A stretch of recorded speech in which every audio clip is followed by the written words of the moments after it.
Welcome back to the S.U.R.E Parenting Podcast. This is Sammy Bell, and this is the Ways We Mom series. On this series in the podcast, we talk to lots of different moms about what makes their story unique, who might relate to their story, and what they hope others can learn from their experience in motherhood. We are in this together, and I believe the more we share our stories, the more that we realize we are not alone. So today, we are joined by Sarah Hofer, who is a licensed marriage and family therapist. She lived in California and came out to my neck of the woods in Idaho, and she is mama to 3 beautiful children, and the rest of that is why she's here. So tell us a little bit about your family, Sarah. Sure. So my husband and I have 3 kids. Our twin boys are 3.5, and our daughter is 2 and a couple of months. So they are 18 months apart. Wow. So you're busy. We are very busy. It's a very busy household. We also have a giant dog, so throw that into the mix and you pretty much have a constant circus. I love it. Now, you had the twins first, obviously, and even just with them, there's a bit of a unique story there, right? There is, yeah. So my husband and I had decided that we were ready to have kids, and so we started trying and got pregnant with the twins, which was a total shock because we don't have twins in our family. So side note, funny story is that I went in and they missed twins on the first ultrasound, and then on the second ultrasound, when I saw a specialist for something else, the ultrasound tech didn't realize that I didn't know, so she told me accidentally that I was having twins. Whoops. It was the start of a very interesting journey. So our boys are what's called monochorionic diamniotic, which means they're identical, and they shared a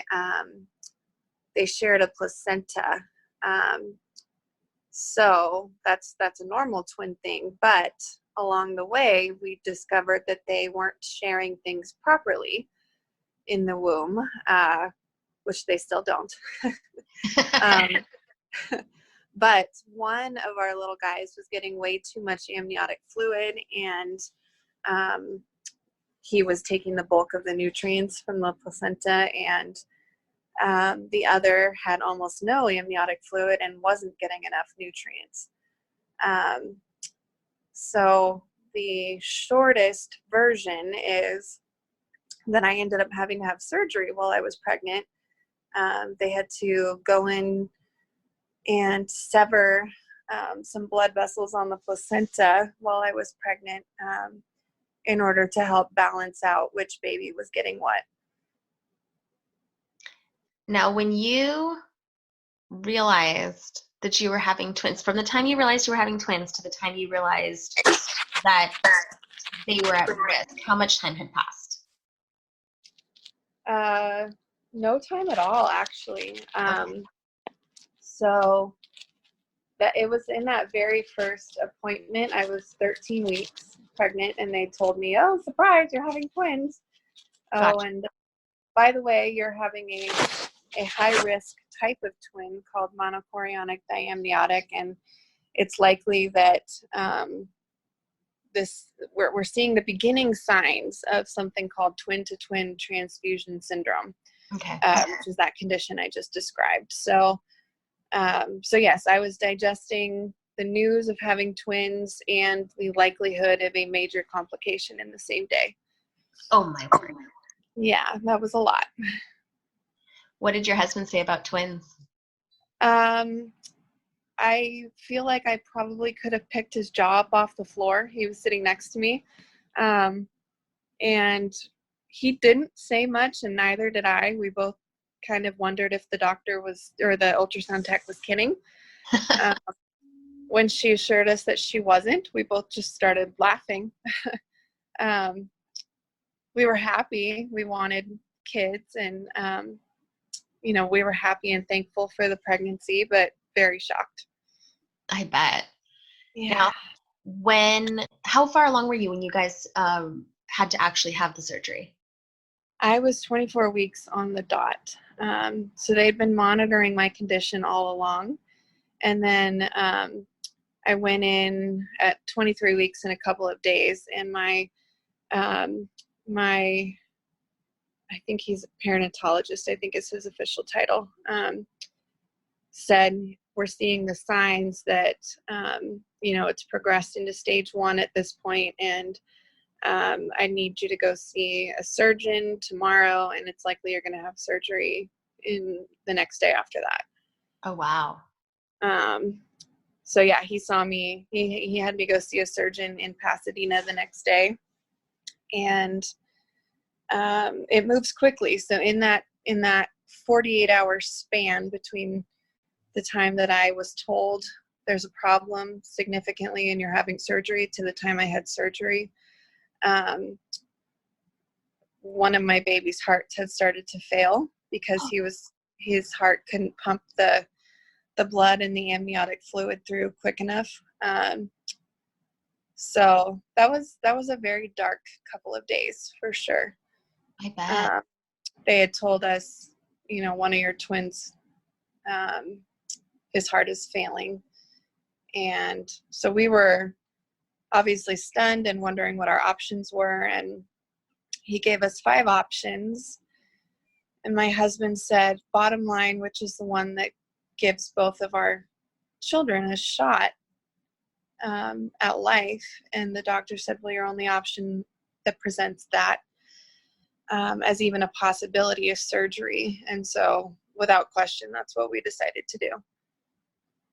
That's amazing. I mean, it takes so much strength and courage, and yet I'm certain at the time you were not feeling strong or courageous. Right. No, I was not. I actually, in that appointment with the surgeon, I actually couldn't even talk, to be honest. I was looking at the surgeon, making eye contact, but I don't know if you've ever had one of those moments where it's like, if you open your mouth at all, you're going to start crying and not sure if you're going to be able to stop. Mm-hmm. It was one of those because there was just such intense fear and anxiety in that moment. And what he was telling me essentially was, your kids, you could lose them at any moment, and the surgery is not a guarantee. I think he said something like a 50% or 60% chance of survival, even with the surgery for both kids. Wow. So at what point did you learn the surgery worked? They're both going to make it? So shortly, I think an hour after surgery, they looked at heartbeats and both were strong. They gave me a certain list of markers. So we're going to check you again after 24 hours. And then we're going to check you again in a week. And then from then on, it'll be every 2 weeks. And they just told me, every time that that we find both heartbeats, the chance of them making it is going to get stronger and stronger. Oh, that's awesome.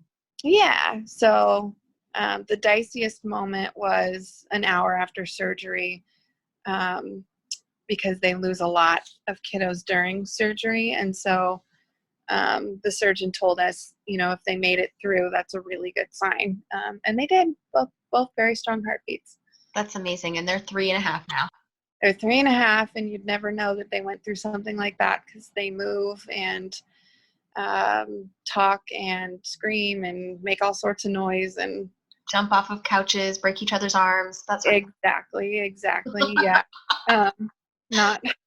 Not so much fun, that part. But it is fun to watch them run around and be healthy. Yeah. Now, was that the end of it? You had the surgery and then you guys made it through, or was there more? No. So we had the surgery and I was on bed rest from that point on. they were hoping to get me to at least 32 weeks with bed rest. I made it to 35. Woohoo!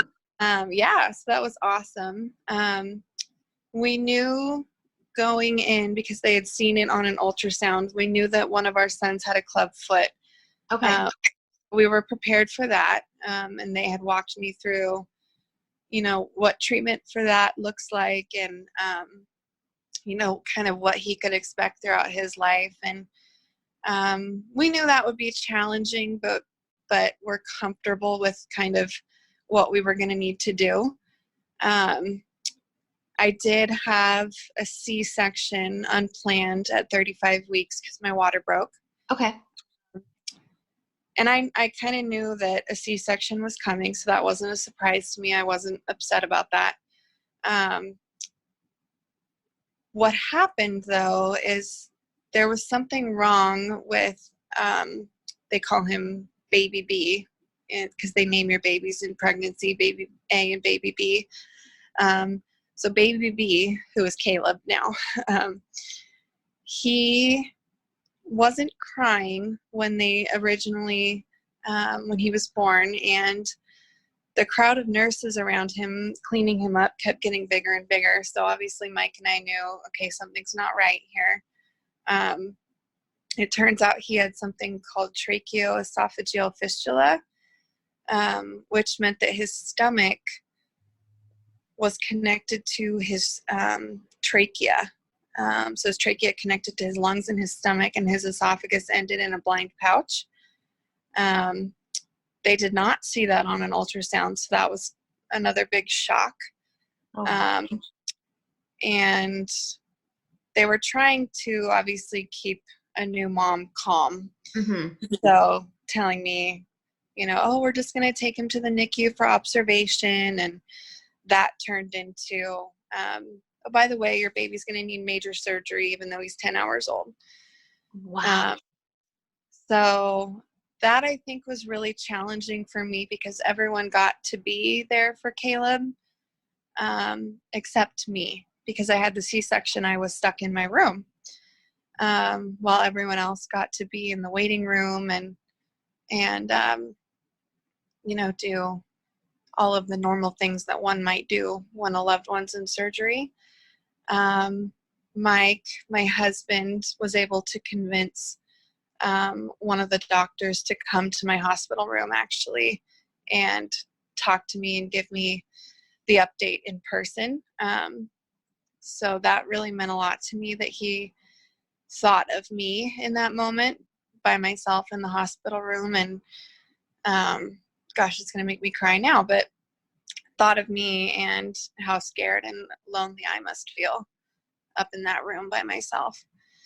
Absolutely. And you say with such emotion, I wonder if that really ever goes away. I mean, when we experience these things, these big, scary things with our babies or with our children, do you think a piece of that just kind of sticks with us?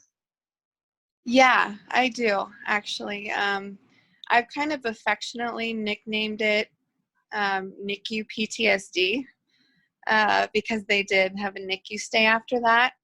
But the concept being that, yeah, after that, those fears and those major curveballs that get thrown at you, they do leave a mark, and they do bring up anxiety later, and it could be years later.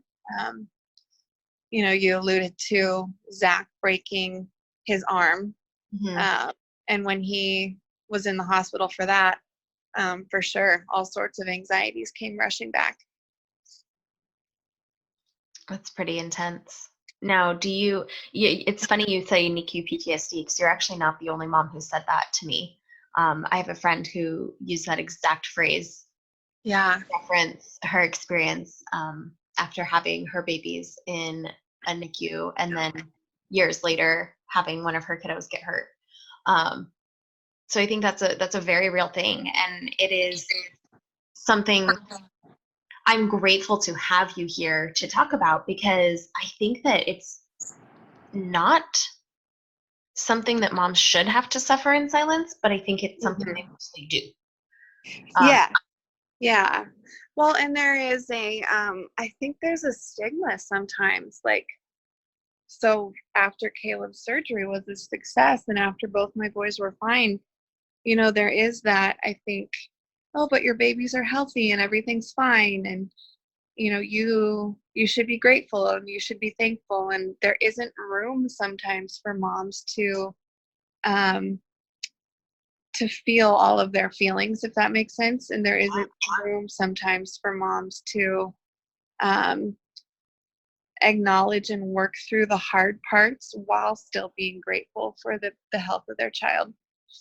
I think it is so important to recognize that we can have opposing feelings simultaneously. You Oh, can totally. feel incredibly grateful and overjoyed and happy, and also still have that pocket of grief. I mean, that was an intense thing that your family had to go through. It Step was. 1, step 2, step 3, step 10, like it just kept going and going.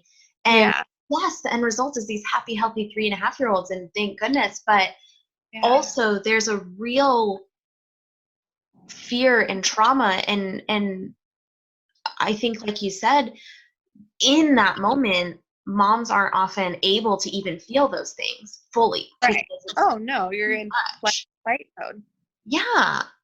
And so to give moms space and permission, if you will, to really like grieve that experience and the loss of normalcy. You people, they're like, oh, we're gonna have a kid, and then you just get pregnant and have a baby and you go home and everything's fine. And for Mhm. so many people, that's not always the case. And even if it ends up that they're home with their babies and their babies are okay, the in between matters. And we're doing a disservice if we pretend like only the outcome matters. The outcome does matter, but there is a story and a journey in there, and we can really support moms by allowing them to share that journey. As a therapist, have those skills that you learned in your training helped you to process? Did you ever seek outside help yourself? Yes. The answer is yes to both of those questions.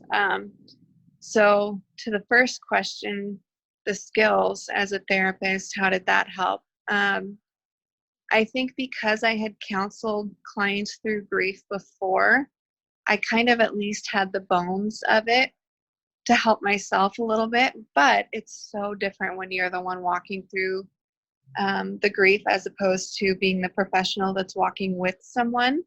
Um, so it did give me some new insight into um, how to help people who are experiencing, I guess I'd call it atypical grief, because we think of grief as like someone died. Yeah. Uh, but grief, for me, I was grieving the beginning of motherhood and knowing that I didn't get that time to connect with my babies right off the bat, like that, feeling like that was kind of robbed from me. Um, and so I was able to kind of to use what I've learned as a therapist and what I've used to help clients in the past. Um, I guess the short version would be yes, it helped me so much to have those skills already, but the journey of using the skills was so much different than I thought it would be. Um, and I did seek help. In answer to your other question, I did. I saw a therapist for quite a while after that, and that was really helpful. I'm very glad I did that. Do you think that you were able to heal all the way? Because very quickly you ended up pregnant with your daughter Maddie, and I so I'm did. wondering, did that in and of itself bring things up, or had you processed enough and that was sort of separate? Um, I definitely don't think I had worked all the way through it. And her pregnancy, her conception did bring up a lot. There was already an intense fear of, something's going to go wrong this time. Um, I was kind of always waiting for the other shoe to drop at appointments, waiting for them to tell me, oh, actually, there's this problem happening. Now that never did. thankfully her pregnancy was very healthy. But I think that the entire experience was tainted with anxiety, because my previous pregnancy had been so full of anxiety, if that makes sense. Of course. And I'm trying to think of, I think I had a different expectation of, okay, I had a normal pregnancy, I had a healthy pregnancy. It's going to be like, I get to take my baby home from the hospital this time, and it's going to be so great, and I'm going to get like the bonding time that I want. And all of that was true. And yet it wasn't anything like I wanted or expected it to be. And that frustrated me and scared me, and I think brought on some postpartum depression and anxiety hard and fast that I wasn't expecting, especially after the birth of a healthy baby and an uncomplicated pregnancy. I thought, there's no way I'm going to have postpartum mental health issues. And that sort of hit me out of left field. And isn't that another one of the stigmas that moms face? There's so much of like, well, what right do you have to be depressed? Everything's fine. And 100%. Yeah. we don't get a choice in the matter. Totally. It just happens sometimes. Right. Yeah. And I had a lot of support, and a lot of help. I have wonderful friends who were there for me, and who continue to be there for me to this day. I had my family close by. But I think what was one of the hardest parts was, even especially to, people who had never been pregnant, maybe never been in my shoes, I had such a hard time conveying what was going on for me internally. And I would just get so upset and so angry when I couldn't accurately express what was going on. And I think that made me close up and close myself off further. And that did myself a disservice. Honestly, I wish that I had been able to do that differently. So my takeaways that I'm hearing are, one, that postpartum can hit anybody, postpartum depression, anxiety, and that there's no shame in that some of it can even be brought on by the incongruency between what you think your reality will be like and then what it actually is. That getting help is a great option. And speaking out, it sounds like it was really hard to speak out. And so for a period of time, you maybe just didn't, and that ended up being worse. Yes, I think those are all great takeaways that I would say are really relevant here. Yeah, it can happen. I mean, I'm a therapist. I'm a trained therapist. I'm trained to deal with emotions, and it still hit me hard. And I still needed professional help to get through it. I would say that, yeah, one of the main things I'm hoping moms can take from this is, please don't beat yourself up. If it happens to you, it's not anything that you as a mom are doing wrong.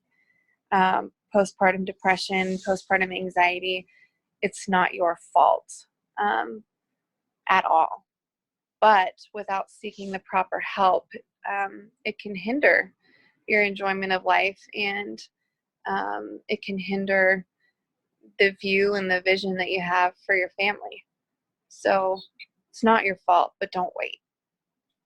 I like that advice. It's not your fault, and don't wait. Speak out, ask for help.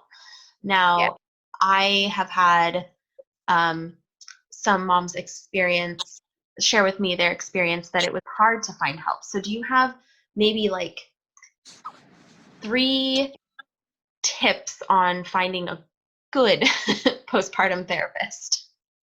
Yeah, that's a great question.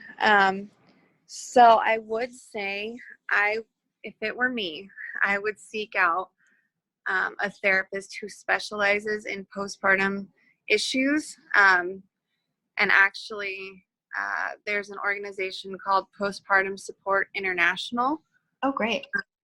And they actually have a directory of therapists who are trained specifically in this area all over the United States. So they have a directory. It's very unlikely that you would go to their directory and not find someone in your area.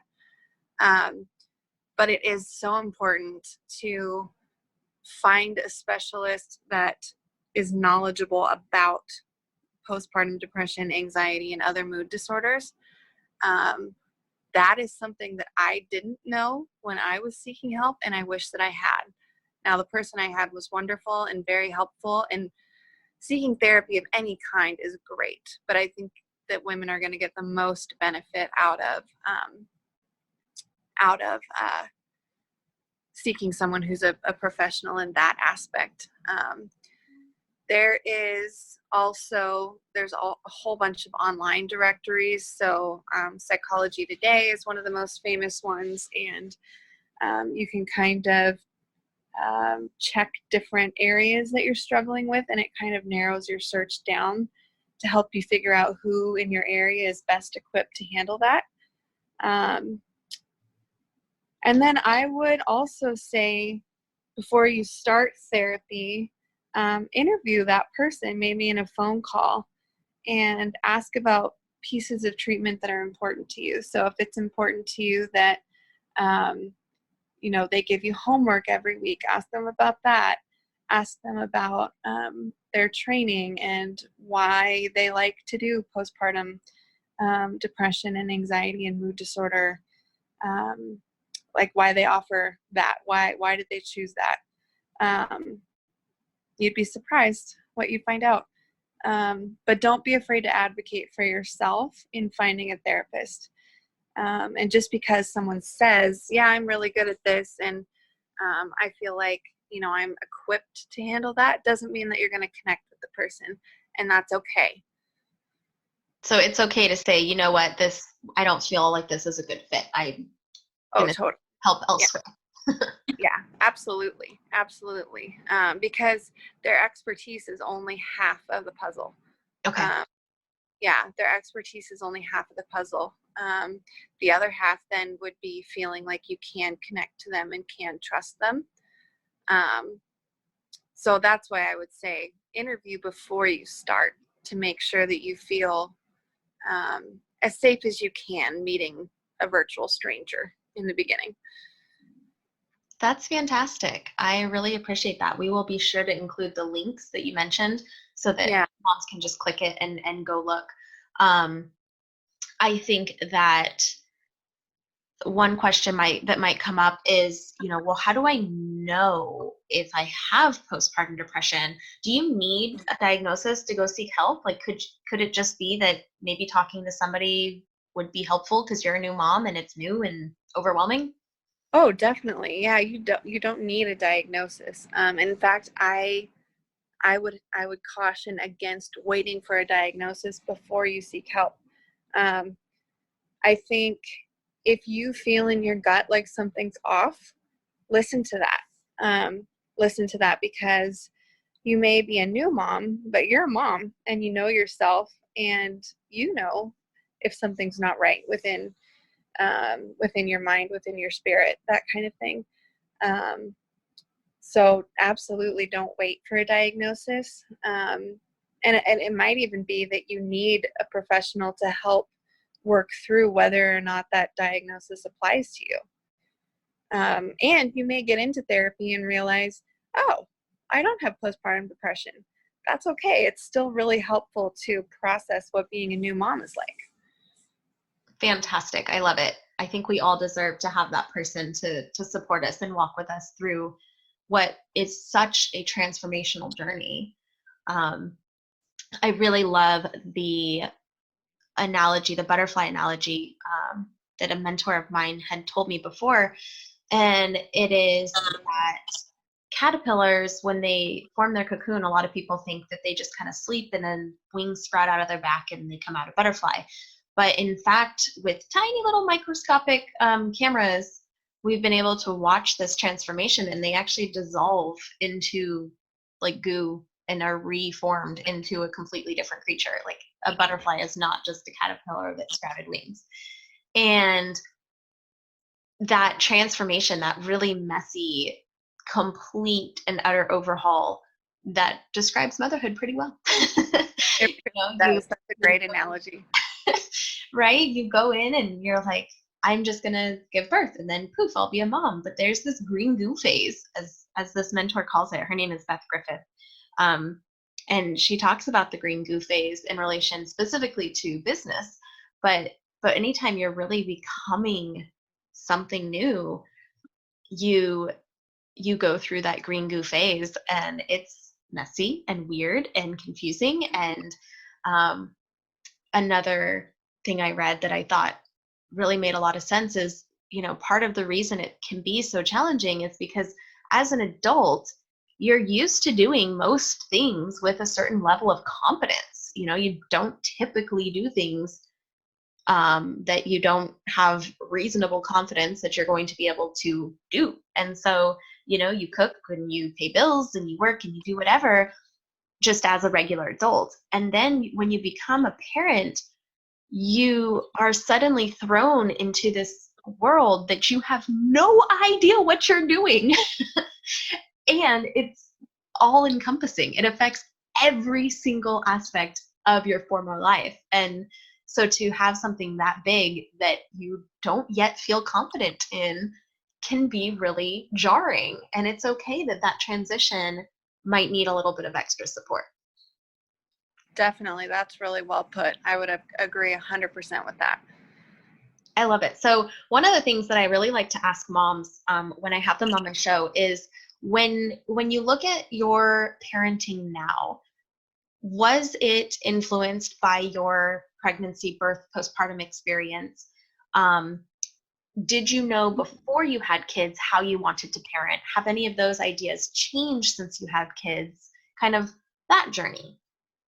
Yeah, that's a really interesting question. I think what's carried over from my pregnancy is a little bit of anxiety, and maybe being overly cautious with helping too much when maybe the kiddos need room to grow and experience their own stuff, within reason, obviously. But I think that letting go process that's very normal as a kid grows has been a little harder for me than it may have been had I not experienced that anxiety. I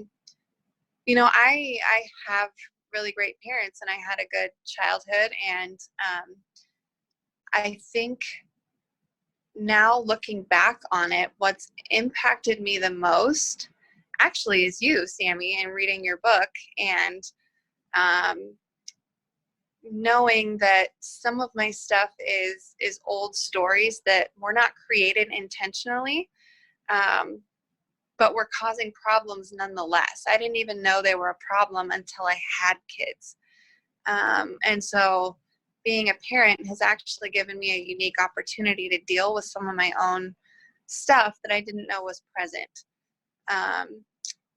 And so reading your book and getting to meet you and talk to you, I was actually able to choose new and intentional ways of parenting that maybe I wouldn't have even thought about had I not encountered you.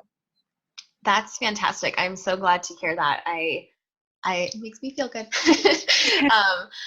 You write something and you hope that it helps people. But I mean, that's really the idea is to just encourage people to be mindful, to look at their experiences. And, so many of us, we do things and we never really do question why. And then if we have one of those old stories, which we all do, myself included, then we are being affected by that old story, and it feels powerless. It feels like, well, that's just how it is because it's how it is. But there's more to it. We can dig down and we can see, well, where did this come from? And we can challenge the thoughts and beliefs we have around that story. And if we want, we can rewrite that story. Some stories we don't want to rewrite. My in the book, I mentioned that there are certain aspects of my father's choice in parenting that I never wanted to emulate, but there are some that I do. I remember one little thing that stuck with me was, when you have a class that you basically hate, whether it's boring or whatever it is, maybe you just don't see the point of it. He said, okay, well, then look at it as an opportunity to train your brain in how to do boring, hard things. Forget about, I don't want to even put a subject to it, but, it was history. So uh, don't judge me. My husband hates that so much. He loves history, but it felt so pointless to me. And the frustration I felt with what I felt like it was a waste of time, it really helped me to look at it as, okay, well, what am I getting out of this? I'm learning how to do something that is hard for me. I'm learning how to challenge myself to find a way to gain benefit from something that I originally decided was useless. And that skill has applied to my entire life, especially my business. I get insight from business lectures. I get parenting topics for discussion from TikToks. I mean, like, you can learn something anywhere you go. And maybe because of that story in the back of my head, it makes me more open to input and to using that input to benefit my life, my kids' lives, my clients' lives. So we have those kind of stories. And then we have other stories that maybe we don't want to be there. And we have the ability to be really, really intentional about which stories we choose to keep and which stories we choose to boot.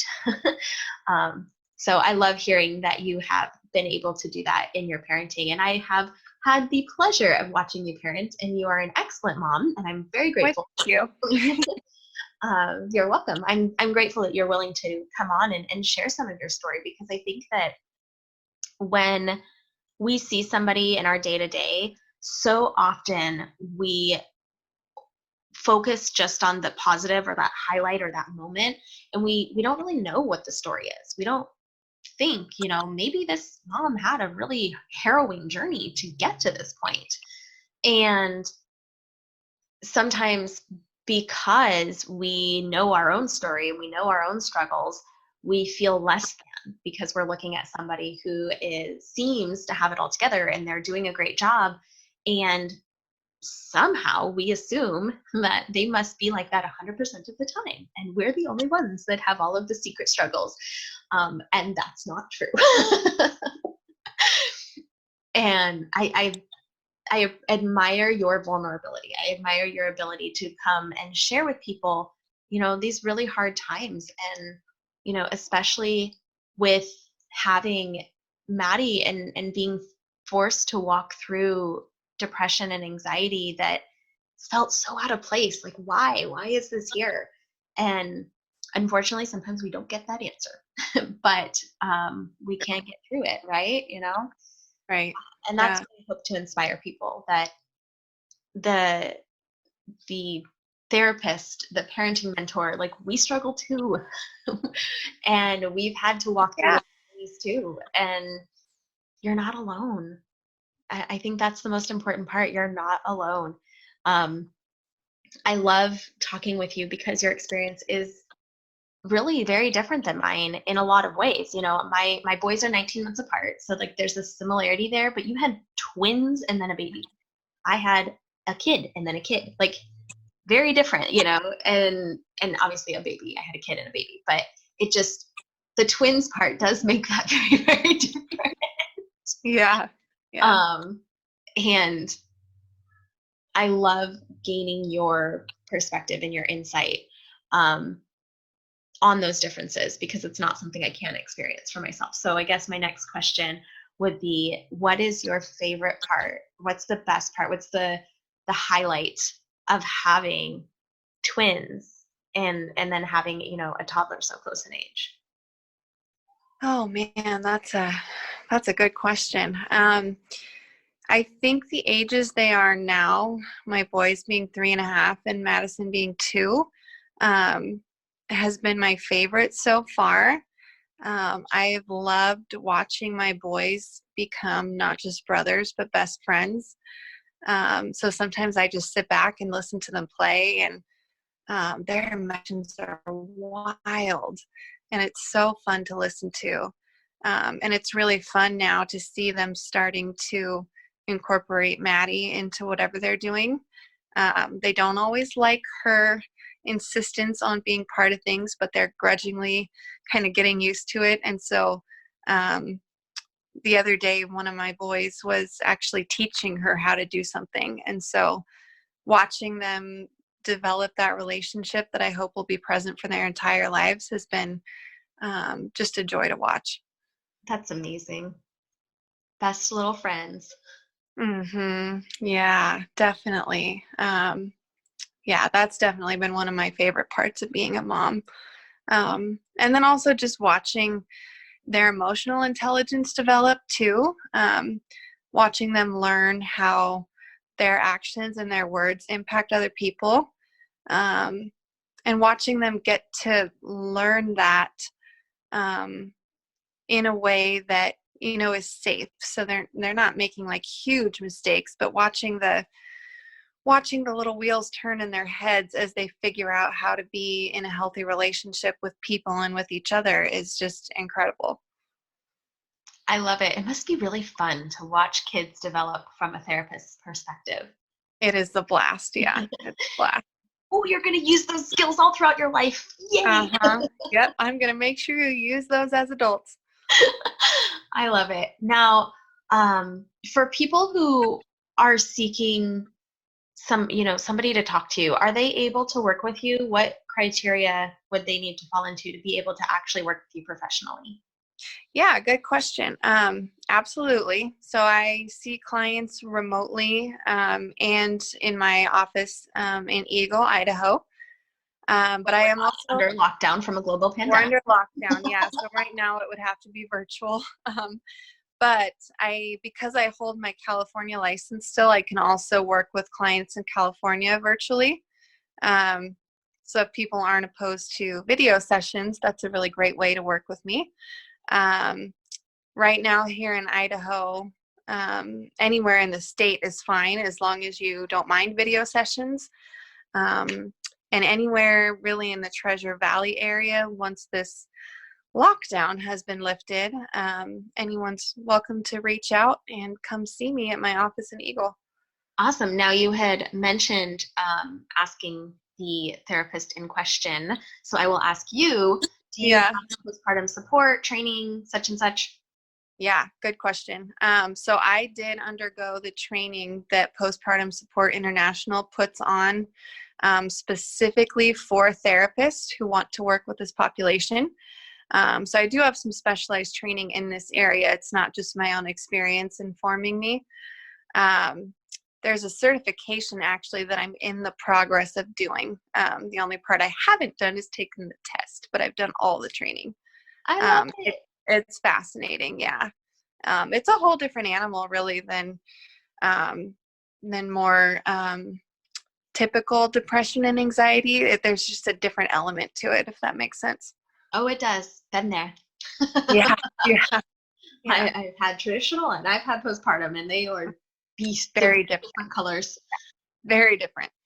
Yeah. I appreciate it. I am super excited. Anybody who is looking, who is in Idaho or in California, please reach out to Sarah. It is worth it. She is the most wonderfully non-judgmental human. She has a width and a breadth of knowledge that is so useful when you're looking at really problem solving and trying to find solutions. And if something doesn't work, there's another solution to try. So I think that's part of what I really am drawn to when I do talk to you, Sarah. And I will be sure to link your website below so that people can reach out to you there. And I am going to be bringing you back on to talk about relationships because of the marriage and family part of your licensure. Right. And hopefully I will have you as a guest speaker in the membership group as well, so people can gather your questions. We will do a Q&A, and you guys can throw them at Sarah and see what she's got for you. So Yeah. thank you so much for coming and joining me today. I really appreciate it. I'm so excited to have this information for other moms to relate to and to just really know that they're not alone. Yeah, thank you, Sammy, for having me. It was actually a pleasure to come and tell a little bit of my story and hopefully inspire other moms who maybe have gone through some of the same things. So I appreciate you giving me a chance to speak. Absolutely. Thank you so much. I'll talk to you later. Okay, sounds good. Bye. Bye.